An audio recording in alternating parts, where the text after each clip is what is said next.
Headbangers Ball. Well, if you checked out one of the 8 sold-out shows W.A.S.P had across Europe recently, you'll already know that Blackie, Lawless and his cohorts overstepped the boundaries of good taste by a small step, or maybe even a mile, depending on your personal perspective.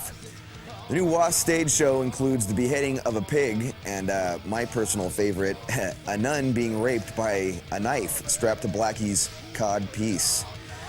Needless to say, there's quite a bit of blood flying around.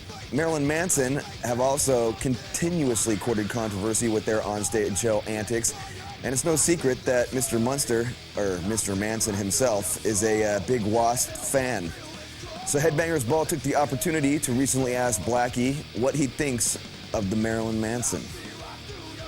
Well, it's hard to look at anybody that's doing what he's doing and not feel some sort of ties or attraction to him. I mean, if he wasn't as old as he is, Christ, I'd think he was my illegitimate kid, you know, because it's almost like I built him from a kid. He's a really smart guy. He's one of the more intelligent guys that's ever done this. And I'll tell you, there's only about 10 guys that have ever walked this walk before, myself, Ozzy Osbourne, Gene Simmons, and just a handful of other people that can do this, and I understand what it feels like, and I think he'll do well.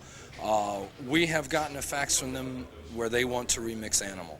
So I'm keen to see what they would do with it. I genuinely am. I think it could do well. So, but at any rate, you know, whether they do that or there's talk that we may even do some shows with them in America. I'm looking very, very forward to that because our feelings are, if that comes off, it'll probably be the most exciting tour of the year in America because I can see myself night after night out on the bus trying to outdo this kid going, give me 8 nuns and 12 priests and 3 pigs and when I think of something else, get that for me too. You know, and I know he's going to be doing the same thing.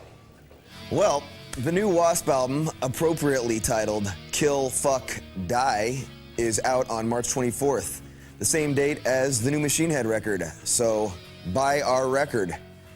Anyways, before we came over here to do this, the people that saw us that have seen Kiss as well said the one thing they kept seeing at both of our shows and Kiss's shows was that there was, number one, there was more younger people there than they even dreamed that there would be. But the one thing they kept seeing on the faces of all those young people was like these light bulbs kept going off in all their heads, and they were looking at the stage and going, "You mean rock can be this? We didn't know that it could do this." You know, it's like what have we been missing out for the last however many years? You know, we had no idea at all it could ever be anything like this. So if that's true, then I was talking before about things going in cycles. I think the time is right for this now. Marilyn Manson will be taking out their heroes, the original metal masters of shock rock W.A.S.P, as support on the next leg of their American tour.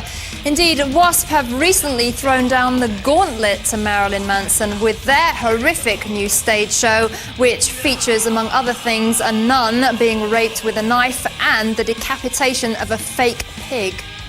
The coming year is going to be a good year for us, but it's also going to be a highly controversial year too, because I mean, we understand that to make an omelet you got to break some eggs, and if that's the case, we're going and raping the whole damn hen house on this one because we ain't taking no prisoners. Because after we're done with this in the next year or two, all bands are going to have to become hippies because there ain't going to be nothing left to do. We are the ultimate. We are snuff rock.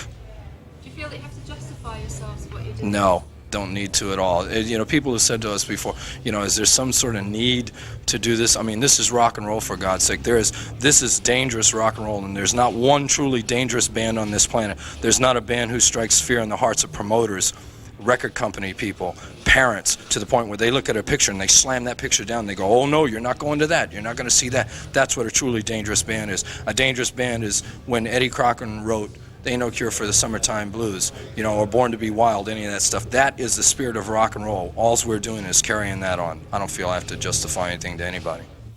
Well, we had a great response to our recent W.A.S.P special, so here's a classic W.A.S.P video coming at ya. Wild Child, come on and love me. History has shown us that this kind of music runs in cycles.